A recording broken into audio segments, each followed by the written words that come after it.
Alrighty, Lumberjacks, welcome back to another Logging from Scratch episode. So last time we were playing, we had a pretty long rant there about giants. If you missed that episode, it was actually pretty good, but definitely go back and watch it if you didn't, because you'll learn a lot. And if you're asking about console mods right now, that is the video you should be watching, because it has all the answers, all the reasoning to why we don't do mods for console. Anyway, on this video, what I planned to do was unload this guy. I just noticed when I started up this session today that our trees are only semi-grown. So I thought by the time I left all those trees, they would have grown up larger. But for some odd reason, I see that they're still very tiny, these ones. And the ones around them are taller, which is weird because I planted them all, well, I thought I planted them all basically around the same time. So what we might do, just out of a joke, because, after this, we're going to be going to Grizzly Mountain anyway, so I'm not too worried about cutting our growth early. I mean, we got 28 grand in the bank, so we're not doing terrible, but we're not doing super great either. What? I was thinking what I might do is I might just cut these as is. And we'll do single line of like shorts or something and just have a laugh with it. Now, that's a lot of trees to cut. I was hoping to have my processor all done and ready, my in-game one. But it's still I'm still working on a couple things. I don't really want to introduce it till I know at least it's working properly, because it's kind of glitchy and I don't really want that to be the first view of the processor in the video. So I think what I'm going to do is I'm going to take this truck and trailer. We're going to whip on down, and I think I'll rent out another processor. I don't know which one to get, though. Probably, well, I think it'll have to be the Scorpion. We did try the other one. It was all right, but oh my God, 22 grand. That's all our money. We better make our money back fast. I guess it won't really matter. We're going to try to carry our balances over from this map to when we go to Grizzly Mountain. So same equipment leased, and same amount of money in hand when we get on that map. That's the plan. But we're going to have to go try to make some money. And we're actually same amount of debt, too. I'm going to try to keep it all even just to kind of, flow the episodes together. I think that'll be fun. Something different. Or maybe something exactly the same, but I don't ever recalling me doing that on my episodes, so it'll kind of be a nice tie-in to moving over to Grizzly Mountain. And we'll make a rotate here situation. Yeah, so let's see. Any cool developments in life? Oops, not so much. I bought a new mixer. It's a Yamaha, what is it? MGU10 or XU10? I can't remember now. I should probably know what equipment I'm buying, but I can never remember model numbers. Basically, what I've always wanted, I always used audio interfaces for recording and stuff like that. But I finally decided to get an actual inline mixer. It's got a compressor and all the EQs and all the good stuff that you need to mix really good audio. So the problem I'm having right now with this microphone is I'm using OBS to pump up the volume and to pump up the compressors and try to boost it. So it kind of sounds a little, it's not terrible. It sounds really good. But for this quality of microphone, it should sound a lot, I don't know, nicer, cleaner, maybe a little bit better. So with that mixer, I should be able to use an inline compressor and EQ it just right and hopefully get myself a nice radio sounding voice. So then when I do these episodes, it's this beautiful, toneful sound. But you can't get that from what I have right now. Like I said, it's not terrible, but there's a lot of room for improvement. So we're going to try that by using this new mixer. So I'm excited to do that. So one of these episodes, you guys are going to notice a big change in audio. You'll be like, whoa, he sounds like a radio announcer. Or you'll be like, he sounds exactly the same. Why'd he spend all that money? So we'll see what happens, but I have high hopes that it'll work out good. We'll try anyway.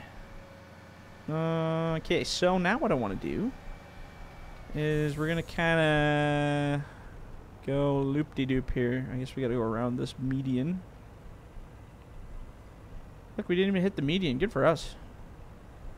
Now, I'm actually going to go do a UE over here if I can. Can I do a UE out here? Is there a fence?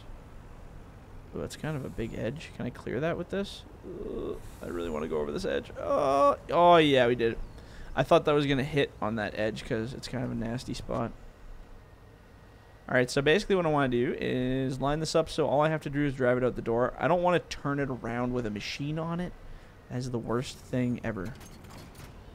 Maybe not ever, but it's the worst thing for me to have to deal with right now. So let's get in Mr. Scorpion.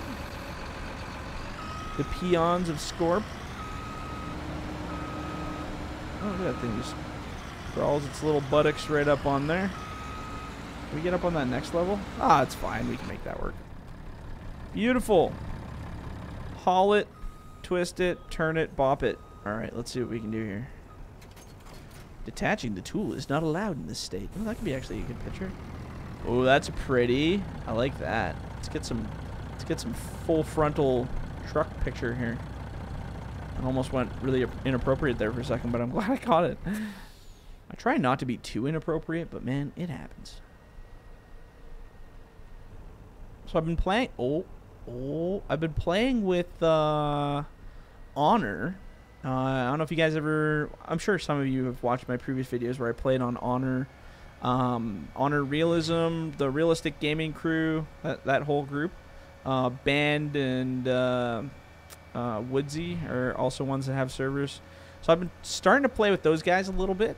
I haven't been recording anything on it just yet because we're still just kind of getting started, and I kind of want to get some more equipment before I start recording. I want to do my own multiplayer server, and I'm thinking what I might do is I might do like a, well, I don't know. I haven't really decided yet.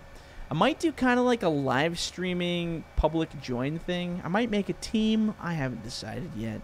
I have a really good team of guys from the last series that I was using, and I think I might try to get them back, or at least some of them, whoever is willing to do it, because I know some of them have quit and some of them moved on, so might not see everybody back again. But I know a lot of people love the multiplayer series even more than my single player, because you know there's different personalities and you get drama and mixed ups and funny conversations.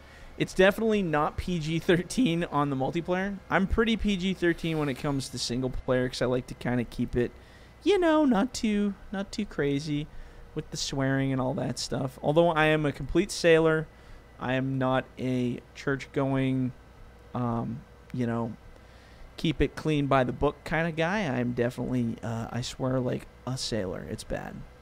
So the fact that I can keep it pretty clean on these videos is a testament to goodwill right there.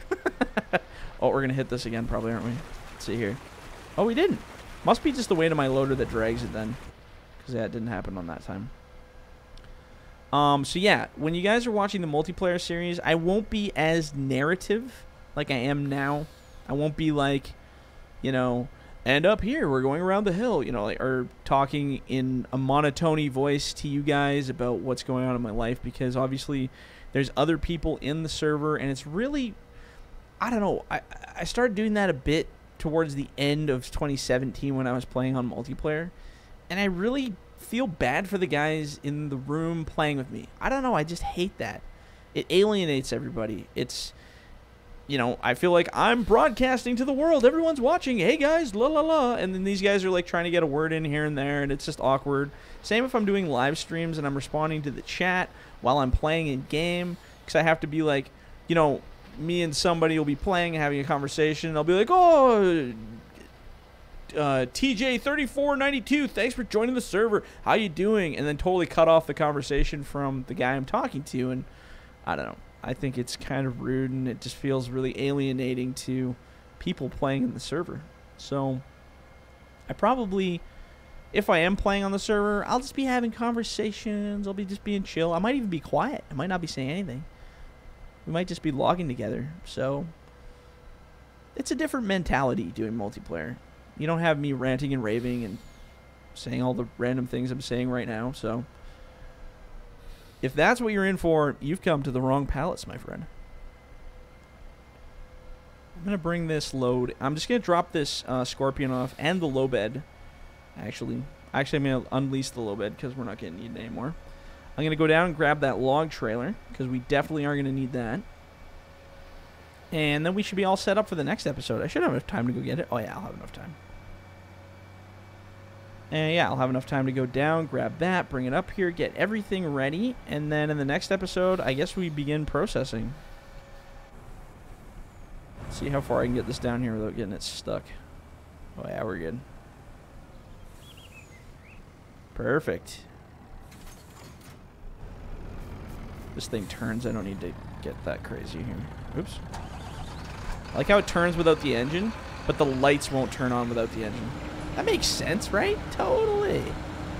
Totally. Good job on that one there, guys. Great. So yeah, multiplayer. I'm excited for multiplayer. I think it'll be fun.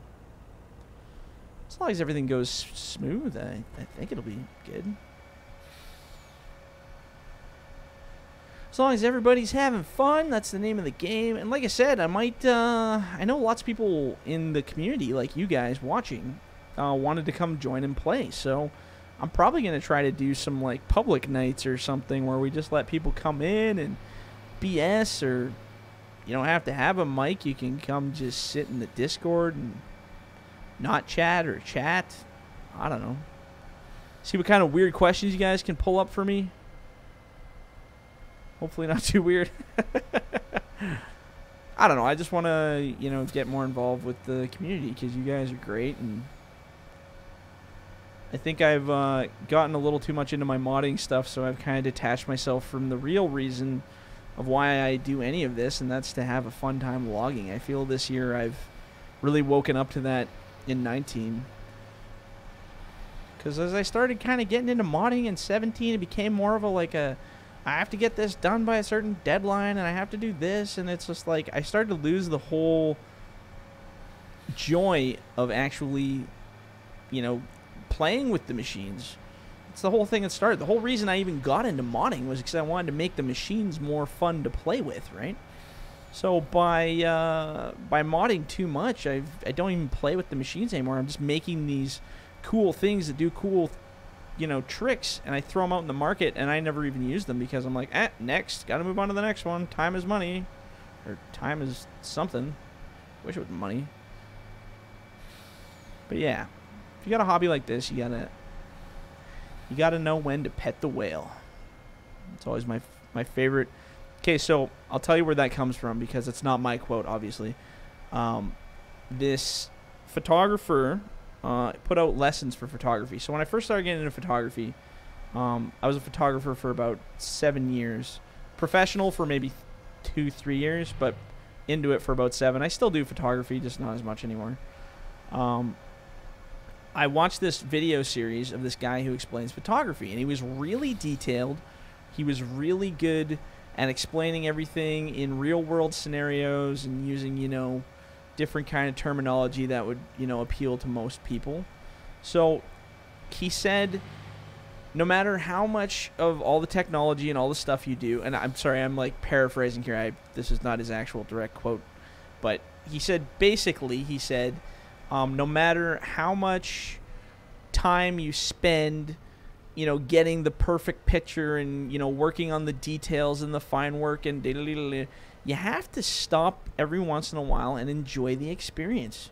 You need to take a break from being a technical guru or the master of your art and just stop and listen and watch and enjoy. That's really the key to becoming a good artist.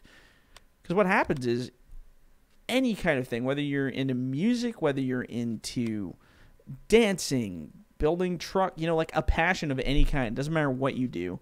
If you're into any kind of thing like that, what happens is some people, not all people, become very infused in what they're doing. They learn the technicality. They're like, I want to be the master of this. I want to be the absolute best that can be in this field, or I want to learn as much as I can. So what happens is it starts with this little puff of passion about something you like. You know, you're like, oh man, you know what? I heard this riff in this song. A guy was playing a guitar, and it was the sweetest thing I ever heard in the world. I love it so much that it's the best thing. Now I want to play guitar. I want to be in a band.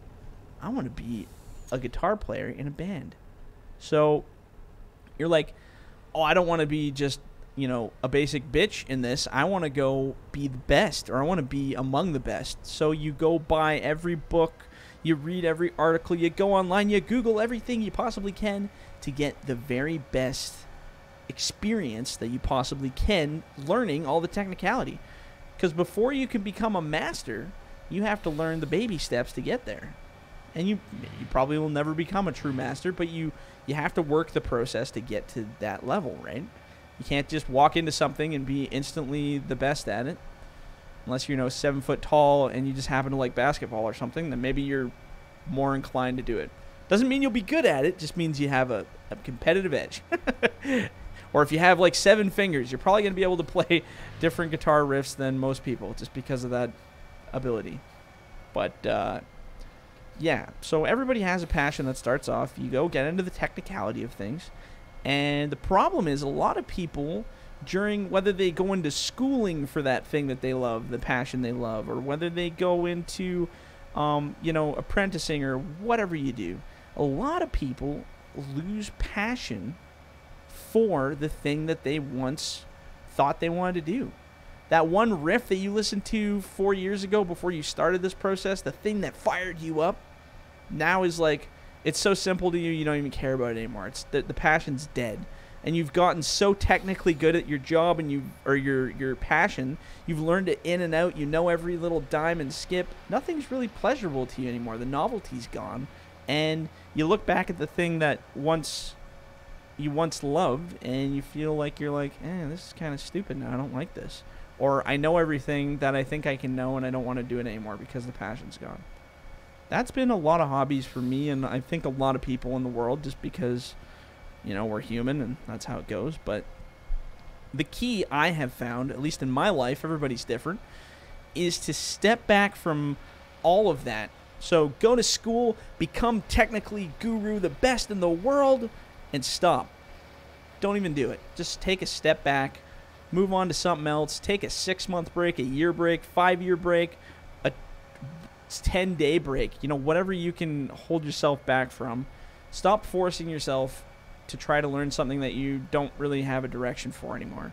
Walk away from it and sit away from it and take that time to really look at it and think about it and be like, man, I'm so glad I got a break from this because I stuffed my head full of so much learning that I didn't even really care about what I was doing anymore because I was just learn.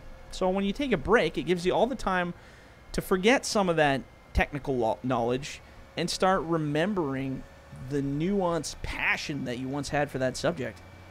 That's what happened to me with music. Even FDR Logging is a good example. I stopped FDR Logging for like almost 6 months one time. I think it was after 2015. A whole bunch of other stuff was going on too in the community, but I stopped and I'm like, I don't want to do this anymore. This is stupid. But then sitting back, I looked at the old machines and the stuff we had accomplished, and I started just playing with them instead of modding. I was like, I'm not modding. I'm going to play with these machines. So I stopped and I started playing with all the machines again, and I found I got that passion back, that love that I once had for the idea of logging. So all of a sudden, that passion kicked up, and I wanted to do it again. And then that's what drove me for the longest time, even up until now. Having that little break really set the tone for what I really, truly wanted to do with it. We're not actually going to cut. I'm going to just park it here so it's ready. So another long rant and life lesson for you. If you do have a passion that you feel you're running out of, take a break. Take a long, long break. Because it does actually make the difference. It brings back that love that you once had for stuff. Including modding. I know lots of guys who have quit modding, and I hope they come back. Because there were some really good guys that did it. And I know the community there was some community issues, and there was some other stuff that went on. And I hope they take a long enough break that they can see what they loved about it and come back to it. That's ideal. And that applies to all of you as well. So I hope you take my hilariously weird little life lessons that I throw in these videos and apply them to your own lives, because it does really help. So, on that note, we are at the 20-minute mark, so I got to call it the end of the video. If you guys liked the video, which I definitely know you did, I mean, you just listened to me rant about life lessons, so what is there not to love about that, right? So if you liked the video, leave a like, leave a comment, because I love when you guys leave comments, even if it's about console. I don't like console comments, but I don't say no to them. I may ignore them, but I don't say no to them. Leave a comment. Let me know what's up, how you doing, and how things are. And if there's something you guys want to see, some kind of content, some kind of stuff that I can provide for you to make the experience better, you just let me know. So yeah, like and subscribe if you want to see more. Become a subscriber. Join the herd, as they would say. And if you're in the bush, don't forget to hug a tree.